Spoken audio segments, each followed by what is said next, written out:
दादांनो, जो राजगड महाराजांना सोडायचा नव्हता, एवढं प्रेम करत होते महाराज राजगडावरती, हिरोजी हिंदुनकरांना महाराज बोलून गेले होते, जो बांधकाम प्रमुख ज्यांनी रायगड बांधला, की हिरोजी रायगडाचं सिंहासन अशा ठिकाणी बनवा, अशा ठिकाणी बनवा की जेव्हा जेव्हा सिंहासनावर बसेल ना, मला बसल्या बसल्या समोर राजगड दिसला पाहिजे. अरे लय जीव होता राजांचा राजगडावर, की राजांना हा गड सोडू शकत नव्हते, पण स्वराज्याचा विस्तार कारभार एवढा वाढला होता, इच्छा नसताना देखील राजाचा राजगड सोडावा लागला होता.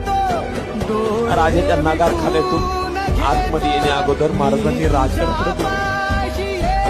हे तू ग राजा, क्षमा कर रे, कारण सगळं काही घडलं ना ते राजगडावरती घडलं दादांनो, पण राज्याभिषेकाचा सोहळा रायगडावर होतोय. ते एका गडपुरुषाला काय वाटत असेल या वेदनेने या राजाचा जीव